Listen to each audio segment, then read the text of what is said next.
Welcome to Brave.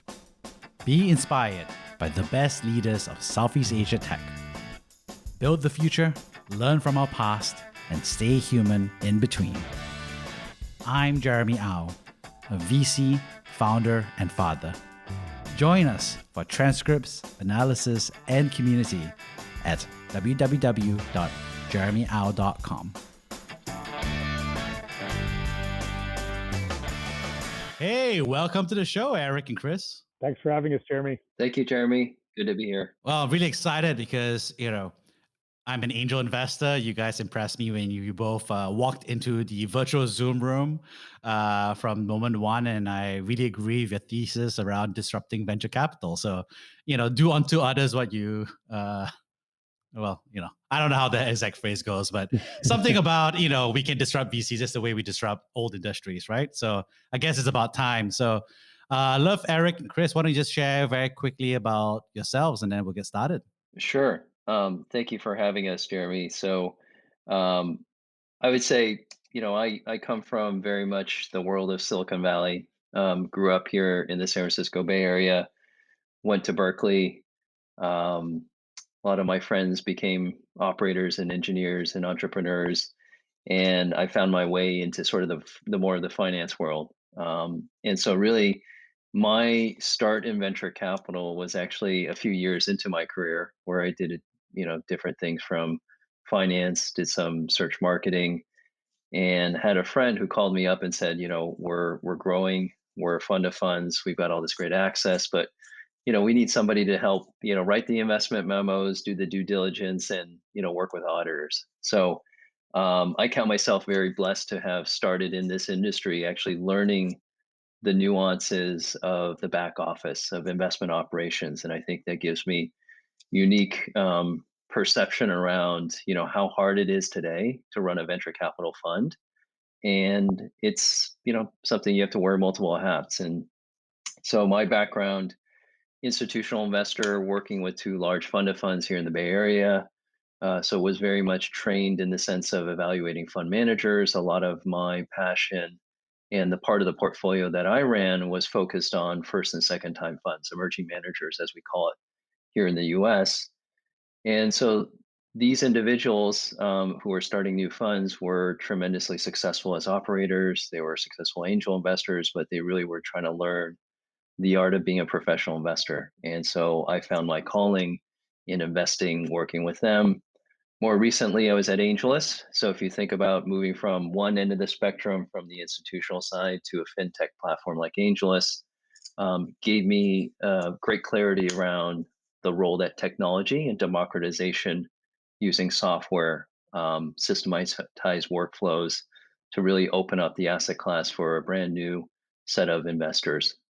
So with those two collective bookends of experience and venture, decided it was time for disruption, as you call it, right? So if a big institutional fund of funds and a fintech platform like AngelList, if they had a baby, that's essentially what Revere is. So I'll hand it to my partner and co-founder, Chris. Yeah, we should have used that analogy, the baby analogy, because I think it always gets a good response. So if Eric's that insider who kind of, the Silicon Valley type that, grew up around this, I could not be further away from that. I grew up in Texas, and in 2006, after finishing law school, decided to move to Beijing of all places. Always kid that, in 2006, you can still get onto Facebook without a VPN, but you couldn't get a good hamburger and you couldn't get good laksa for all of our friends in Southeast Asia. Just couldn't get good food out there. So did the lawyer bit, moved to Hong Kong, and then basically grew up with China in a way where, as you know, China was more sort of inbound investment, sort of percolating technologies and just understanding sort of what was going on.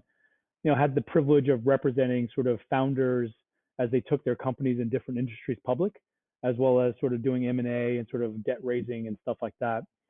In 2015, luck, fortune, whatever have you, would change. Someone I grew up with, someone I was very close to, married into a wealthy family. They're on the Forbes China list, anywhere from 400 to 420 on a given, sort of day in the markets, and wanted to start a family office.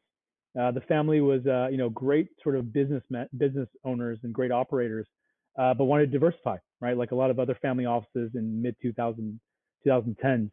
So we started. And then I realized sort of having a network in Asia, but trying to find investments elsewhere.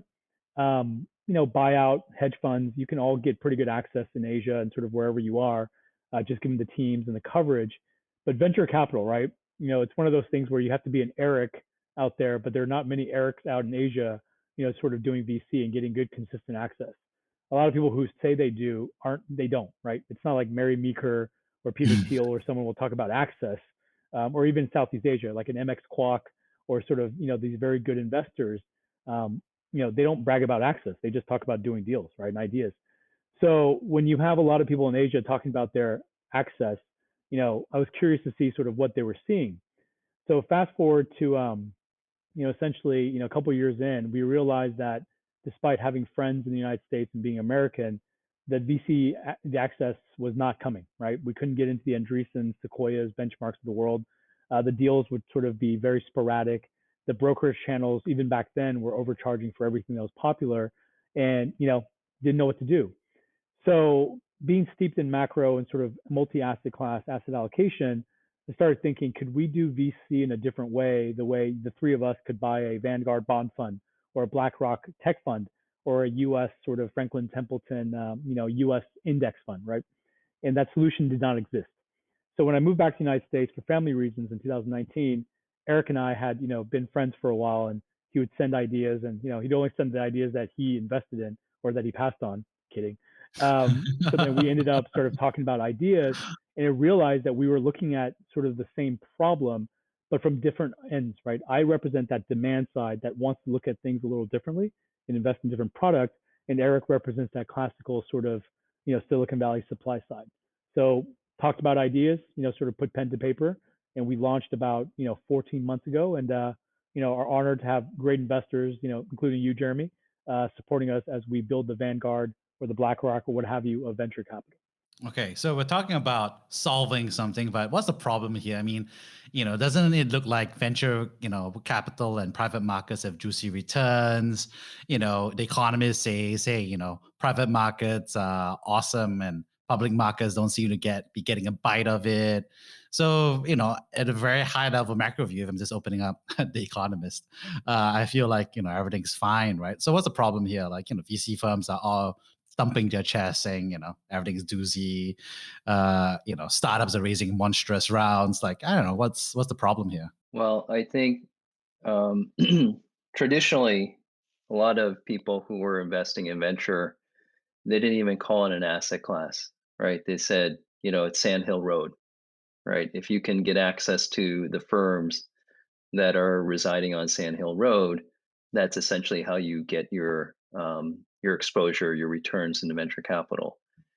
And so while that may have been true in the 70s, 80s, and 90s, there was definitely a fundamental shift, and there's data to support this from folks like Cambridge Associates and other leading publications that says the distribution of returns in venture capital have widened since the early 2000s, and today, there are several hundred investors that are investing in the top 100 companies every year that generate the returns in the asset class. So the problem statement, if you will, really starts with, is venture an asset class, right? And if it was historically recognized not as an asset class, then that dictates how you try to engage, right? It's like, okay, it's purely about access and who you know. If you know the right people and you get into the right deals, it's great. Otherwise, you just don't do venture. And so what has shifted in the last decade, especially since I've been investing, servicing different types of LPs, is now recognized as an asset class. And within that asset class definition, you get the classical asset allocator dilemmas. How do I get diversification? How do I manage risk and return? How do I manage to liquidity? And then all of those things have to map into a defined, consistent strategy that can be reviewed every year. And those tools just don't exist. And so a lot of what we try to do in terms of framing the problem is to ask these simple questions. What is an allocator to do who's trying to become a credible, consistent investor in the venture asset class? And that's what we're trying to solve. And just to add to that, venture capital, as everyone knows here, is very hyper local. And I think that does speak to the access issue that Eric obviously knows about very well, and that Jeremy, in terms of being a leader in the Southeast Asia sort of venture capital community. If you're not putting money to work consistently, you're not getting the best flow. And if you're talking about the majority of asset allocators out there, talking about them as a very diverse pool, right? At the big sort of top end, you have the sovereign wealth funds, you have the sort of insurance companies, the pensions, superannuation funds. On the other end, you have retail. But then when you fill in that big gap in the middle, you have different players like registered investment advisors, private wealth managers, private banks, financial institutions, family offices. And these people and these investors all have a different view on the asset allocation and sort of basic principles that Eric alluded to. There are certain ways to go about an asset class where if you say you're going to Southeast Asia, you're not doing mezzanine financing in Malaysia day one, right? You're not doing sort of MPLs in sort of Indonesia and that type of thing. So with that, venture capital, because of the haves and the have-nots and the geographical dispersion, the hyper-local nature, you're almost forced to pick bad deals as an entry into a certain region. And that's essentially the equivalent of public markets timing the market and sort of just trying to figure out volatility later on. And we think that's just stupid. But people are venturing, no pun intended, into venture capital the way in ways that you would never do that in other asset classes. And we don't think that makes sense, right? And we're trying to fix that. Okay. So what I'm hearing is there's a power law to the distribution of VC returns that is gated pretty much by the ability of these funds to source deals, right?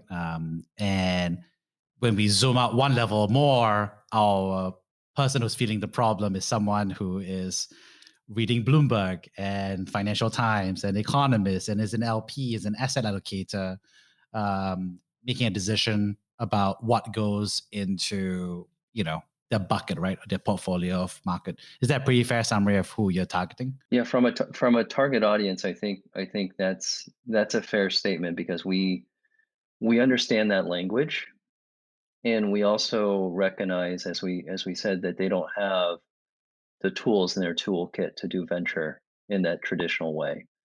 And then on the other point, when you bring up this idea of power law returns, it still very much is, how do you make sure you have enough shots on goal so that you can capture those outliers, right? So that is absolutely a universal truth, that if you're going to do venture, you have to get those outliers.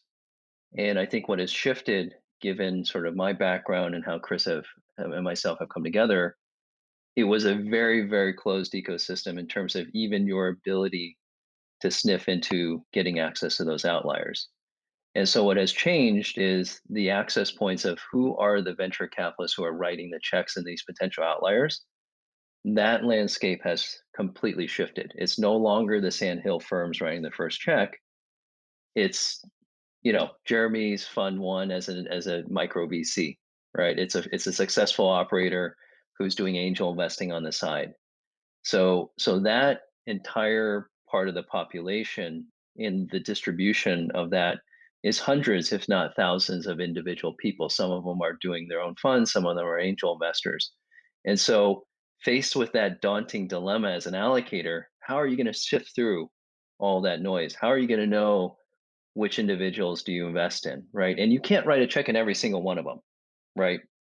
So this is the call to arms, if you will, of this idea that there needs to be a product layer that can curate and abstract this entire audience of early stage ecosystem into an investable asset class. So walk us through, one of these, customers, and they, log into your product, they sign up. What's the flow? What happens? What's the magic here? Chris, you want to talk about the magic? Yeah, the magic, the magic's there. I would say that the profile, again, sort of the people that we're trying to serve and help are single family offices, RIAs, private wealth managers, guys and girls that control sort of, they may be in the middle of nowhere, but they are running like $10 billion assets under advisory, right? Or a third or fourth tier private bank that, again, not because of their rankings, but purely because of the number of clients, they don't get the exposure or sort of are able to hire the teams that can sort of service them, right, in venture capital, growth equity, et cetera.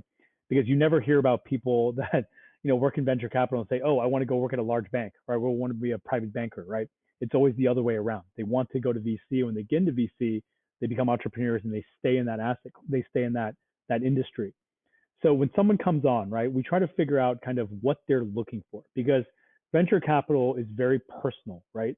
Compared to real estate, where look at LTV, sort of look at cap rates, location, how to develop it, move on, right? It's different. I mean, different projects are different, but it's, the formula is there, right? And every Asian family out there, has done very well, has, sort of is real estate literate or made their money off of real estate or some form of that. So when you talk about venture capital and you have sort of people from old school industries, people that don't have the training, were never, sort of first, technology entrepreneurs, they don't have that domain expertise, trying to sift through, they basically inject sort of what they know onto that asset class, right? So our job is to figure out sort of, okay, patriarch and family office, the advisor, the CIO, what do they want to do, right? If they're active, they want to pick deals, then that is sort of going back to sort of helping them identify the best emerging managers, which to Eric's point, are writing those first checks into those unicorns before the Andreessens, the Sequoias, and the benchmarks, and you want to get good with them. These guys and girls, they know what they're doing. They're the first port of call for AI, for machine learning, for consumer fintech, for development ops, et cetera, blockchain. And the companies will go to them. They're not usually not going to Excel, Index, et cetera, for a first check. Usually not, right? So we get to know them. We try to pair those people up, the active investors that want to learn more. Hopefully these investors will write a check into those emerging managers and back them. But eventually this community, when they start understanding what everyone's doing, I think really interesting things come out. And then once those deals come up through those emerging managers, when their turn to their pro rata comes up, they have a follow on, they have other ideas in their network. Guess who sees the first, sort of dibs if their LPs pass? It's that network that we've built. Now, on the other end, the passive types, I would say, maybe I'll let Eric sort of talk about that, but it's a very different story for them because it brings us back to the problems that they have. And when they look at the lens through real estate or public markets, they really don't like venture capital because the numbers aren't worth the paper they're written on, but they know they have to allocate. Eric? Yeah, it's product market fit, right? If you think about sort of we can borrow the pain points that we see in consumer type of businesses, marketplace businesses, and try to attack those vectors of how the increasing demand of a high net worth individual client who says, I want to do venture. And as Chris pointed out, their perception of venture has a social and cultural element to it, right? There's a story, there's a narrative that they want to tell or be told in terms of how they participate in venture. And so some of the disconnect or the friction point, if you're an investment consultant or investment advisor who is trying to stay rational in that thought process, you can't ignore this kind of social component, this storytelling component in terms of how you put the client in touch with the venture capital asset class. And so a lot of the way we approach these conversations is we also, I've used this word before, speaking the language. There is a certain type of language for an asset allocator that you need to speak that gets them comfortable to place their client capital or their personal principal capital into sort of our platform. But you also ultimately need to speak the language of that client who simply, and Chris comes from this world, so I'm sure he has stories to tell about this, who simply wants to be at the cocktail hour and said that I got into this unicorn company before all my friends. Right. So this is the delicate balance, and this is really why we find this such a fascinating business to disrupt, because if you're only servicing one side of this persona or the other side of that persona, you're never going to win the market over. You're going to be a point solution. But we think this new approach, the productization approach, our content strategy, how we bring all these talented individual emerging managers with amazing diverse backgrounds and we bring them to the forefront. And there's that resonance, that connection to that client. Say, oh my gosh, this is an amazing individual. I don't care what they do. I want to invest behind them. When you see that magic, getting back to your point about magic, when you see that magic happen on a personal level, it's amazing because then all the barriers to capital come down. Amazing. So barriers coming down. I love that. So, I got to ask, so who wins when the barriers come down? Hmm. It's I would say allocators who generally are the have-nots, win, right? Because obviously a lot of the good managers are getting I mean, the top 25, top 50 brand name VCs around the world are getting capital anyway, right? There's more than enough capital. It's more sort of trying to figure out kind of where to put it and sort of where to, what they can do to drive that 3, 5, 10x kind of return, and go from there. But I would say that the people that are the have-nots, right? And I think interesting enough, we had an article last week that we saw from Fred Wilson, right? Union Square Ventures in New York, and then, basically he was talking about emerging managers and outperforming sort of different indices. And he basically caveated by saying that the way to pick these managers is that you need to do something in startups, right? It could be literally anything, but think about the people, right now it's like, it's ticking up, right? But if you X out sort of people that are not in startups, that don't do this every day, because we are kind of in an echo chamber where everyone kind of talks about the same stuff, our insider group that you're in and all that. There are a lot of other people that don't do startups, right? They just don't. They're not. They see stuff in the news if they read the news, if they're on Facebook, but then they realize that Facebook's been around for 20 years, 15, 20 years. It's not a startup, right? That's their only interaction with technology. So when they don't understand that and they're still trying to pick things, or to your point, they're reading the Economist or the Financial Times print, right? They don't do the online subscription. That is the have. Those are the have-nots, right? Generally speaking, they just don't have the access, the acumen, the domain expertise, sort of that, we always talk about pattern recognition to kind of figure out what's a good deal, what's bad, what's, sort of whatever in the middle. And those people, I think, frankly speaking, control a lot of capital, right? They are a bigger sort of industry than sort of, other people sort of are insiders, right? Like, you're getting to know a lot of them. We have a Twitch co-founder in there. We have someone that used to run NBA China, who saw a lot of sort of media and sort of the interplay between sports and technology. We have an advisor who is a, Silicon Valley whisperer who is, in Zenbato, Adipar, Wish, and all these great companies at the seed round, right? Seed Series A. These are the haves, right? These people, we're never going to tell them, oh, you should do VC this way, right? We don't need to. But if you think about everyone else who is not that sort of ex CEO, right? Not a co-founder of a Snap or a Twitch or a Discord, et cetera. There are a lot of other people there, right? And then when you drop down to asset management, where these people never touch VC and all the capital that they either advise, manage, or control, they are basically on the outside looking in. It's not to pity them and say they're poor, because they're obviously not poor, but in terms of asset allocation and the three of us loving, sort of living, breathing, and loving venture capital, innovation investing, diversity, inclusiveness, et cetera, we want to sort of proselytize and sort of spread the wealth, spread the word and spread the wealth, right? So I would say that those people are the have-nots, and those are the people who stand to gain the most from sort of the productization and curation of venture capital that Revere is about. That's awesome. I think the people who are winning are the asset allocators who are the have-nots and don't have access to Silicon Valley.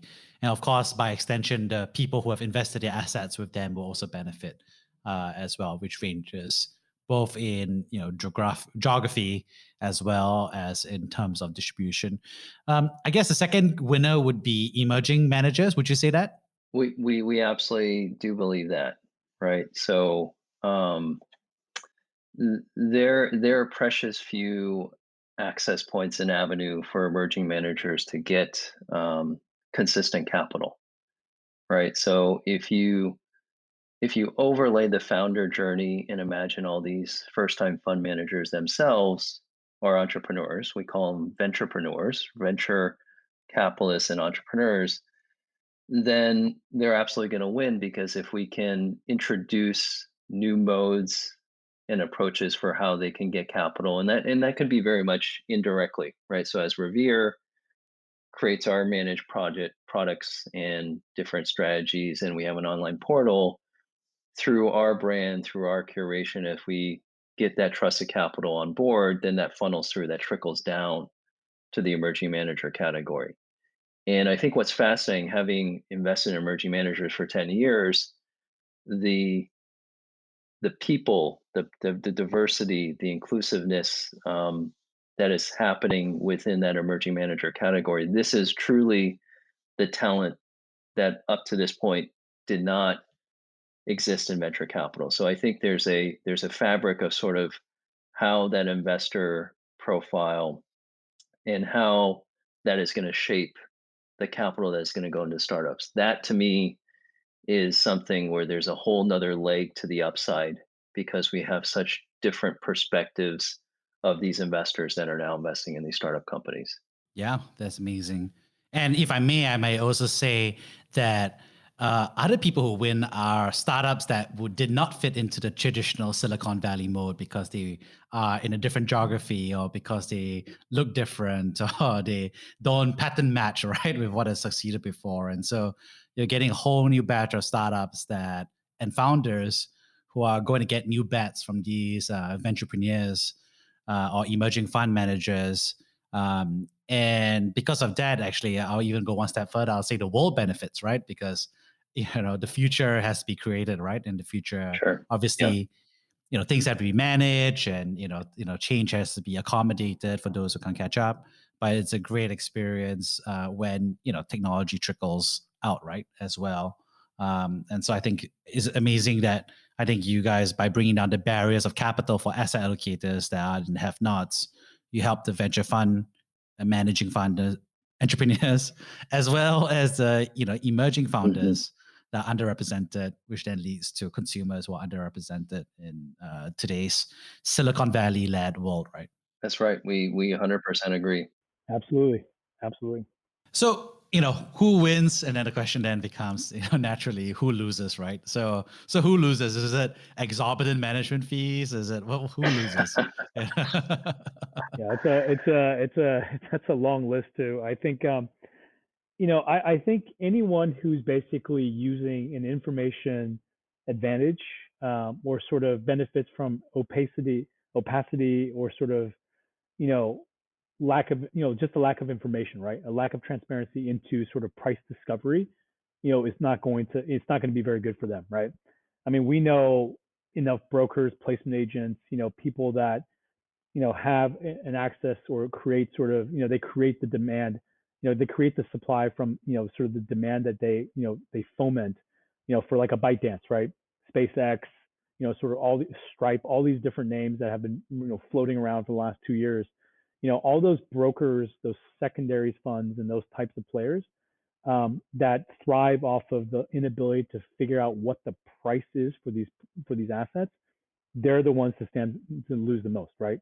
That's just, if you have companies like Zenbato, if you have JP Morgan building in sort of an internal process to, help, their bigger sort of whale clients, get access and pricing information, and you have all these secondary exchanges like, our friends at AngelList, obviously Carta X, et cetera, and sort of the things that we build around sort of just sharing information, that they stand to lose, right? That's pretty easy sort of to go from there. I would also say, I mean, I'll let Eric sort of rant on the management fees issues and sort of the stuff I would complain anyway, but it always sounds better coming from an insider. Yeah, I think anyone historically where their business model relied on dangling capital as the value add, they're very much at risk of losing because capital is flowing into the asset class at such a rapid pace and from very, very large, sophisticated investors that it's very much commoditized today. Um, so, so what that means is, the leverage has shifted over back to the founding teams, those angel investors, the seed investors, the one who really put risk-based capital at work when the company was just an idea. So I think at some point you have to redefine what access means. And so if you think about those players in the ecosystem who embrace this idea that says, I have the access, you don't have the access in terms of, venture capital performance. That's why you should put my money, your money with me. They have to rethink their business model. So you can imagine who might be some of those types of firms. How do you think they'll react? I mean, everybody's been enjoying the system. I mean, it hasn't been a very long system as well. It's been like what tops maybe like 20 years of struggle to get it up and running. after venture capital being invented in Boston, then maybe another 20 years of Hmm. maybe actually enjoying some access to that. So what's the reaction you think is there?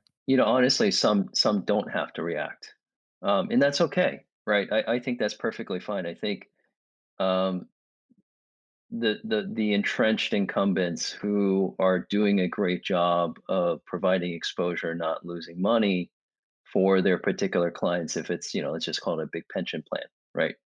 It's very hard to win money from a pension plan, but once you're in, it's very sticky capital, right? As long as you do what you need to do to make sure that you can deliver the minimum threshold returns. So I think there's a lot of people, by nature of the stickiness of the capital that they're managing, they don't have to react.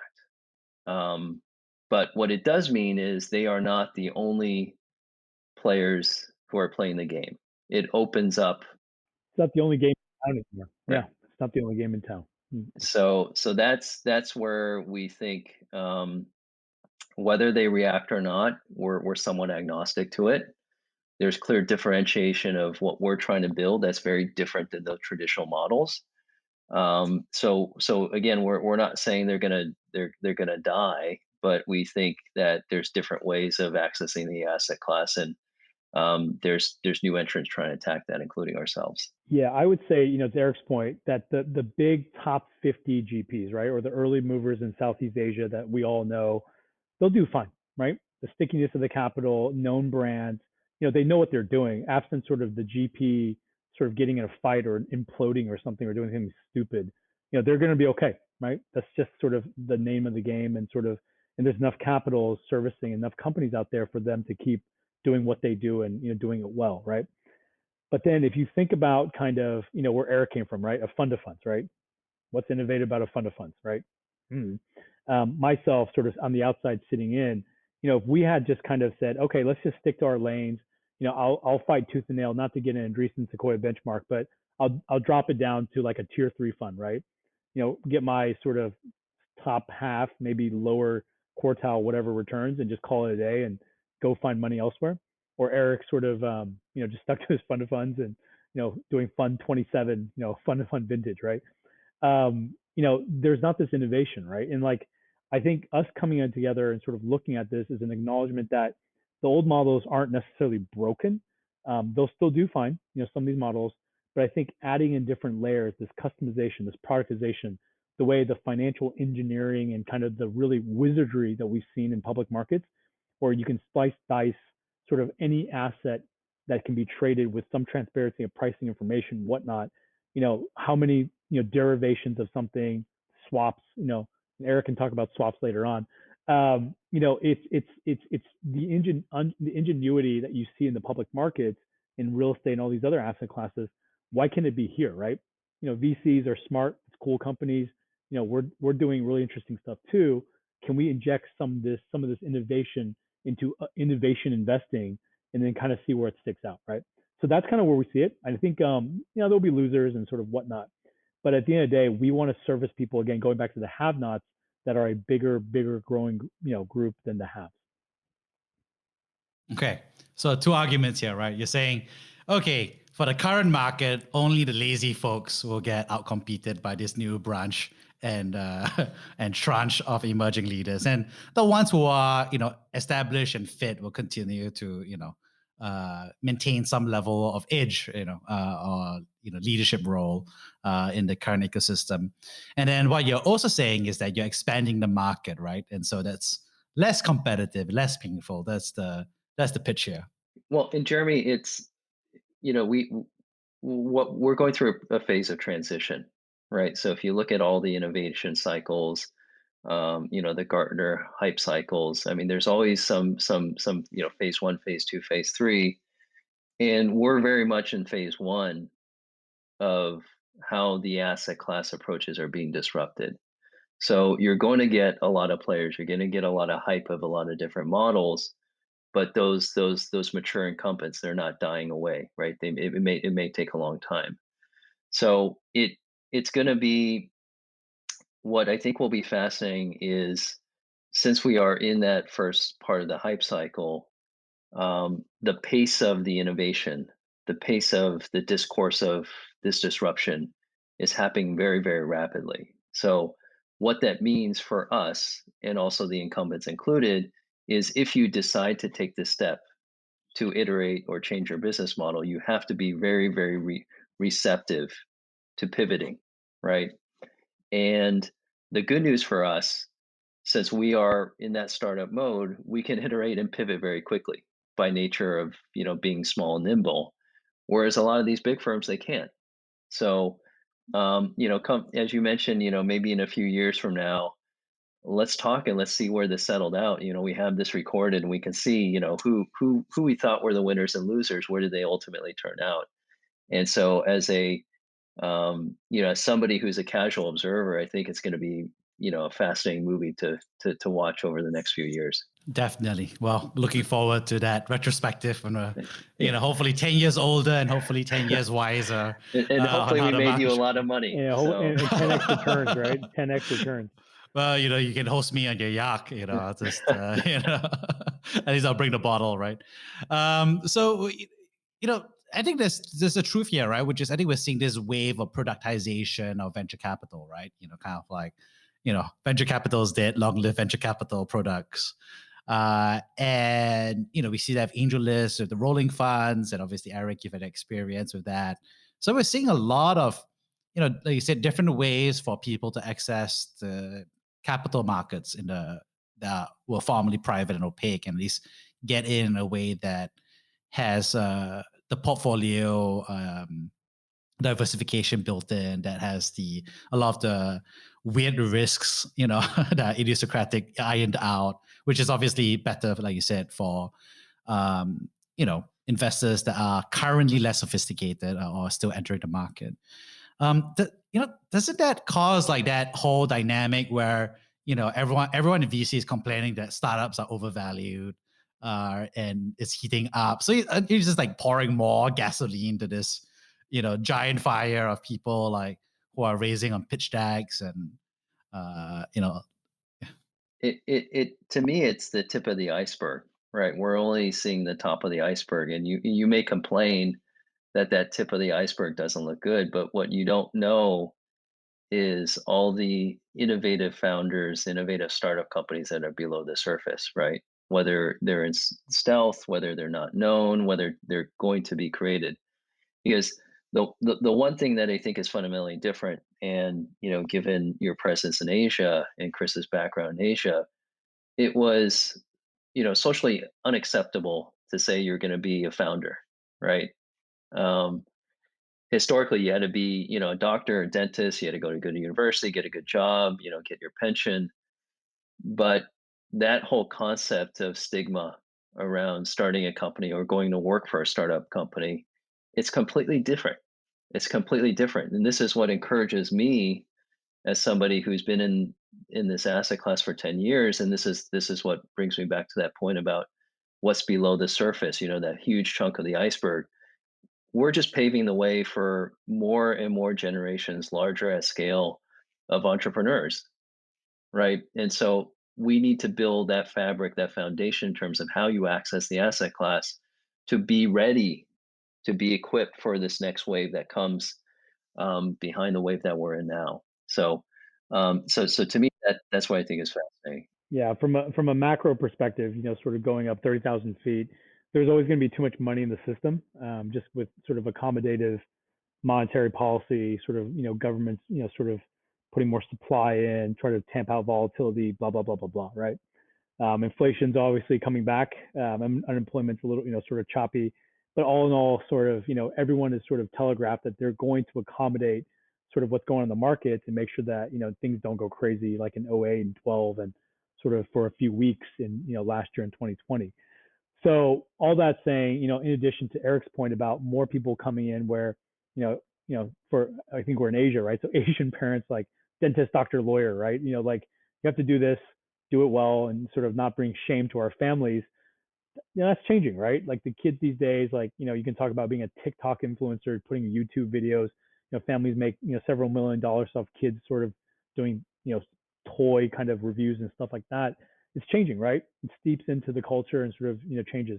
And one thing I would also add is that, following sort of consumption patterns and trends, secular trends as opposed to sort of macro going on right now, is that's a moving target because what's going on right now and the money that we're throwing in and sort of leading into the next wave of iteration, that is just sort of, it's like technical analysis, right? You're kind of looking backwards a little bit to do things in the future, but you're not looking, say, like 5, 10, 15 years beyond because most people have to generate returns on a quarterly basis and that's what they got to do.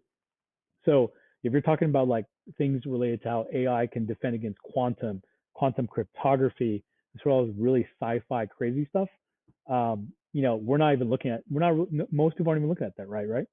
So being sort of that steward and sort of pushing more capital toward this, innovating as things move along in this timeline is sort of awesome. And, it's kind of what we all sign up for. Wow. Okay. So that was really interesting, right? Because I'm not sure whether the listener kind of like gets how interesting this conversation is, right? Because, okay, so you're saying is that all these VCs who are currently in the incumbents and they're crying into their, champagne and glasses and, onto their Patagonia vests and say like, boo hoo, these deals are really hard to get in. And, I blame people like Revere for, getting more, stupid capital into the system. But actually, you're saying at a couple levels, right? The first is saying, number one, it's not you, it's the treasury, right? Going, brr, right? It'll say, right? Printing cash into the system. And obviously, it's checking up, the cash flows into the public markets, the late stage private markets, the large check sizes via the LPs. Okay, got it. So you're saying, one is you're not the root cause, right? There's a broader root cause at a government macro level. We'll have another chat about that. I wish we were the root cause because we were the root cause. That means we'd be like, that's 100x return for you. That's like I know. Yes, like Chris, you printed Revere dollars, right? Yeah. Okay, so there's that piece. I agree. Now, what you're also saying is, okay, the tip of the iceberg, right? There's a bit of like, what we're seeing on the public news is like, yeah, to some extent, there's a snowball dynamic where the people raise a ton of capital and who knows what the investment returns are for those. But, we kind of talked about this earlier, right? One of the winners are those like founders who never got a bet, right? Because they're wrong geography or they're doing something too hard like space or biotech or nano, right? Or whatever it is, or quantum. And then now these verticals are going to become possible because the capital is now going to move with that bias towards the future, right? And so new verticals open up, new geographies open up, new types of founders open up. That's really interesting. Yeah, I just the follow up to that is, in the 40s and 50s, sort of after World War II, and you think about what Stanford University did, where the faculty were encouraged to kind of, they were encouraged to start their own companies, like their side gigs, right? Before side gig became a sort of millennial Gen Z thing, right? This was happening in the 50s and 60s, right? Defense sort of research, DARPA, sort of all these different things. It was a moving target because they were doing emails. I would say the predecessor to emails, I would say, what, Eric, in the late 60s, maybe 70s, in terms of like script that was passed on. It was very slow. It was on Ethernet, but that foundation was there, right? If you talk to people there, like, oh my God, the apex of, jet technologies, sort of hydrogen bombs, sort of, DARPA, Ethernets and stuff like that, sort of big computing, whatever. That was like really awesome for the 70s, right? But then sort of in the 80s, you saw personal computing, sort of Apple, Microsoft, et cetera, et cetera. So it's always a moving target, right? I would love Revere to be the problem, the root cause of sort of inflation and sort of, excess liquidity in the markets. I would love to be, I'm not Janet Yellen, right? So unfortunately, you guys are both Berkeley people. We're not Janet Yellen. But, it's one of those things where it's a moving target. So what we do now, obviously, sort of forebodes for what's going on in the future, but it's hard to pinpoint sort of one certain issue or one certain trend that lets this become sort of linear going forward. And I think going back, it's like, it could be sort of founders that are sort of neglected or not from, represented groups or in like sort of, four corners of the world where no one invests in. It could be that too, right? But then that curation element comes back in where, guys like us have to go find those deals because if everyone's still pounding on the door of Andreessen, Sequoia, and Benchmark, those types of founders, or sort of companies or ideas do not get sort of the mainstream press that the others do. Yeah, Jeremy, think of it this way. So as Chris was talking about, I was thinking of kind of a very simple framework or almost like a thought process. If you think about um, innovation historically was chasing the capital. Today it's the other way around. Capital is chasing innovation.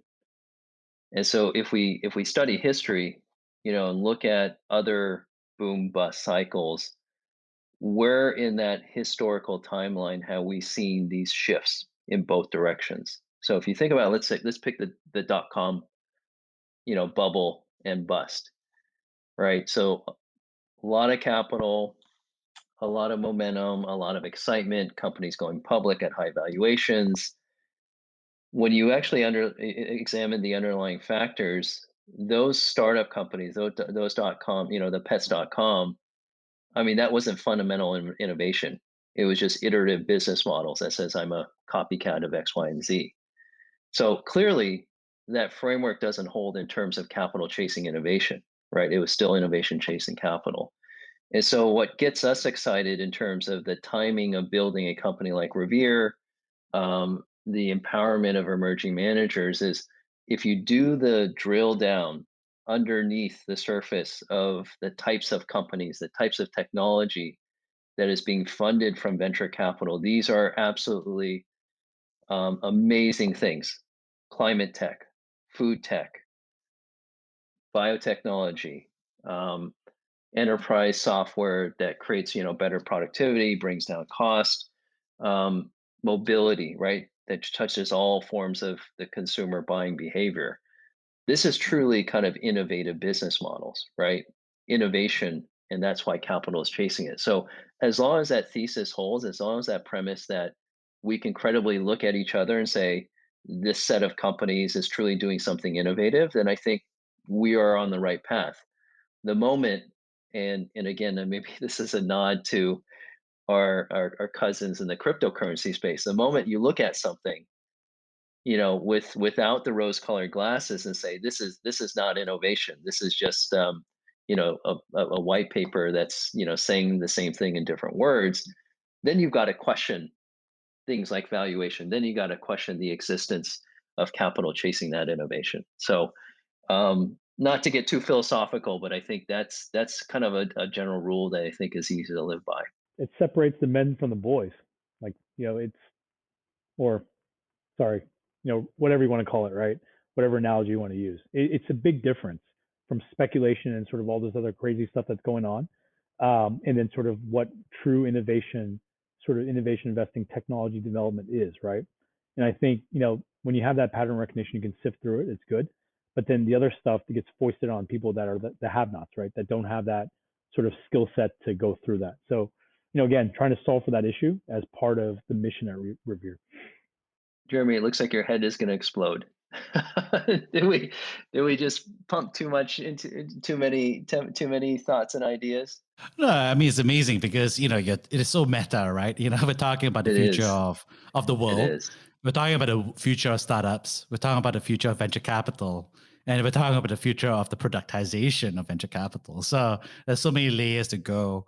Um, I just want to kind of like bring it back to the both of you, right? So when both of you think about you know the fact that there's going to be always continued productization and innovation.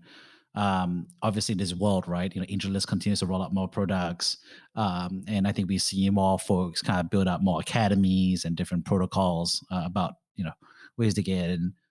What values do you think you both would hold on to in making sure that you're ahead of the competition? It's hard.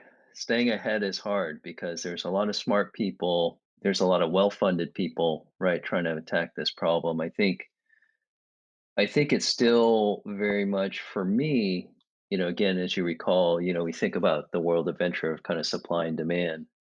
In terms of how I stay ahead of the game in terms of supply is where am I needed most? I kind of ask my question, myself this question is where am I needed most? And to me, where there is somebody who's an aspiring investor, somebody who's thinking about raising their first fund, those are the people who are most in need of the structure, the advice, the help with fundraising. And so if we continue to be in the service of that category, which is growing every day, and if we continue to double down on that, we will reap the fruits of those relationships, right? Because same way as you invest in a founder when it's just an idea, they remember you for it, right? And they will make sure that there will be dividends to be sort of repaid back. And so that's what holds us to how we think about um, this kind of competitive dynamic. And the good news for us, that part of the ecosystem on the supply side is so noisy, right? Unless it was your full-time job, it would be impossible for anyone else to really understand the people, the personalities, the community that is being built and developed. And I know Chris has kind of a similar line of thinking when he thinks about kind of the demand side. Yeah, I would say like Eric, runs the supply side much better than me. I'm just, as an allocator investor, I kind of get through it where Eric sort of do the big unpacking on sort of different layers because he just knows that he knows how to cut through the noise on that side of the ecosystem. I think on the demand side, it's just recognizing sort of where pockets of capital come up and what they're looking for, right? Because I always use the example is you could build the greatest fintech fund of funds, right? Whatever fund of fintech funds or whatever category you want to insert as a describer or descriptor. But if no one wants it, it could be the greatest thing. You could promise 10x, 100x return, whatever. Most people are going to buy it, right? You don't want to trot out another fintech, sort of AI, whatever fund if you're not an expert and you're just trying to waste people's time and try to ride the wave, right? That type of thing. So I think for us on the demand side, obviously, if you talk to the old joke goes that, if you talk to 100 family offices, they're going to want 100 different things and, whatever number you want to use, right? So when you extrapolate that to RIAs, private wealth managers, and all these different other institutional sort of investors, they really do want different things. But if you can identify and sort of hone in because you have that track record, because you've invested with them, you've helped them, you've done favors, they've done favors for you. You guys are more friends than anything, right? Just hey, let's do something together. Then that becomes a little more interesting in that when we talk to people who are just pure tech entrepreneurs, right? Or bankers trying to do like, matching and sort of random stuff, you know, they've never sat in the shoes of an allocator before. So how would they understand sort of identifying the right things for them as opposed to foisting or imposing what they want to do on other people, right? So I think that is the sort of thing that Eric and I, when we started out, we weren't going to just trot out another sort of, consumer fund and try to, or SaaS fund or whatever, and impose our will on other people, right? We see sort of, again, on the supply side, cutting through the noise, finding the right people, the right deals, and sort of going on the demand side. And again, a lot of noise on this side as well, but identifying these trends again through our macro and sort of secular trends discussion. And Janet Yellen, can't believe we got Janet Yellen in. When we try to identify this and do this recognition, then we build products and we sort of connect supply and demand so that no one wastes their time, right? I think that's why what we're doing is, I guess, special or unique compared to a lot of the other business models that we've seen. Awesome. And to wrap things up here, I'd love for both of you to individually share, just a little bit about yourself in the sense of when in your professional career have you been brave? Well, I think anytime you leave an existing firm or organization to do something that's entrepreneurial, um, it takes a lot of bravery to do that, right? And again, I mean, this is not to overlook the fact that every single founder has to be brave in that respect. I would say, for me, there's a lot of brave moments when I think about taking a first time fund manager to my investment committee, right? And maybe there's a little bit of track record, maybe there's not a lot of track record, but definitively, I know I spent a lot of time. I've got to know the individual, and I've got to see how they interacted, how they invested, how did they think about the market. And so I think there is also this element of bravery where you build conviction, right? And it's an often used term in venture, but getting to conviction and convincing other people on your team or others around you, there's absolutely an element of bravery because there's failure, right? Because not all of them will work.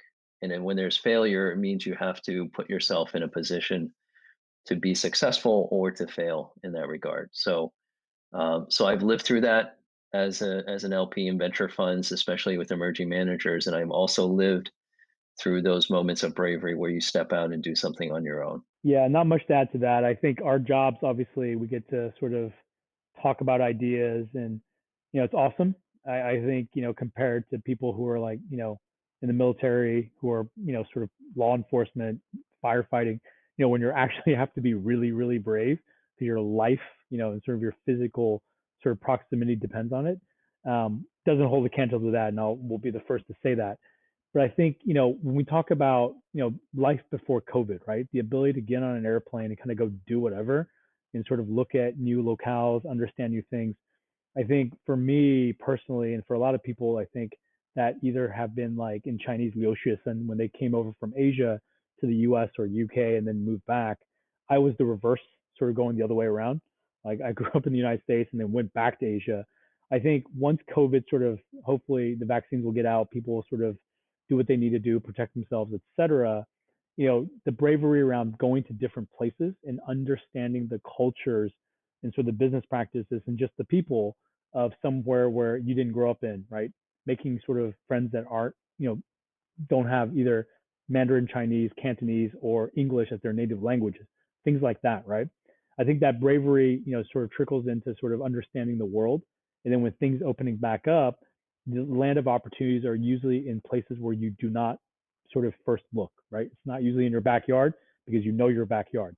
So I would just leave with that. I think my move to Beijing in 2006 sort of set me on a path that I would have never ever imagined.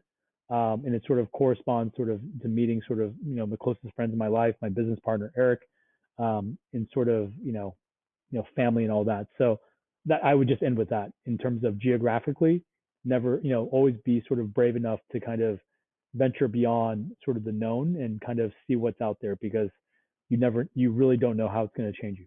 Amazing. Wow, thank you so much. Well, just to recap, for everyone and for myself, I think there were three things that I really appreciated and took away from this conversation discussion. Right? I mean, I think the first of all, of course, is about the problem. Right? The problem of the current gatekeepers and incumbents of venture capital, who are intent on transforming the world, but are not so intent on transforming themselves, right? And as I now remember, do unto others what you wish others to do unto you. So disrupting the world and disrupting venture capital. And I definitely see, I think, a lot of the aspects about how tightly gate kept, how tightly cloistered everything is, and how unfair that is. The second thing that was actually really interesting was actually the ripple and consequences down the stream of when you succeed. It's not, of course, not just you succeeding and me succeeding as an angel investor, but also the emerging fund managers, the LPs who are have-nots, and then the downstream founders who would never have gotten a bet, and therefore the customers who would never got a shot to have their lives transformed due to geography or vertical or even theme, right? So yeah, I think that's amazing. And I think the third thing that was really interesting was, of course, really enjoyed was, of course, hearing both of your founding journeys in terms of how you think about the business from a very sophisticated point of view, obviously, as former asset allocators and venture capitalists, but also, from the shoes of a founder, right? So building up your own, entity and approach, right, and product. So it's kind of interesting to see both of you hold on and have honestly very deep empathy for so many people around the table, right? All four sides of the table, not the asset allocator, the incumbent fund manager, the emerging fund manager, and the founder. So very different groups of people that we kind of switch between. I joke around. I think if we didn't have empathy, we'd both be sort of, Eric would be back in sort of, doing CDOs and collateral, sort of debt swaps, and I would try to be a hedge fund manager. No offense to CDO people and hedge fund managers. Yeah, we'll become Janet Yellens in the future, right? Yeah, in 30 years. And Janet Yellen. There you go. Awesome. Well, thank you so much, Eric and Chris, for coming on the show. Thank you, Jeremy, for having you and believing in us. We appreciate your support. Thank you so much, Jeremy. A lot of fun. Thanks. And for those who want to know more about Revere yourselves, where should they go? Well, two ways. You can go to the website, www.revierevc.com. And then the portal, if you're an accredited or up investor, check out the portal, sign up for an account. You can look at sort of curated opportunities across emerging managers, as we talked about, direct deals, as well as Revere's own sort of turnkey branded products where we try to apply index and ETF methodologies to give you thematic, sector, and geographic exposure to venture capital. Thanks, Jeremy. Thank you. Awesome. Bye-bye. Thank you for listening to Brave. If you enjoyed this podcast, please share this episode with friends and colleagues. Sign up at www.jeremyau.com to discuss this episode with other community members in our forum. Stay well and stay brave.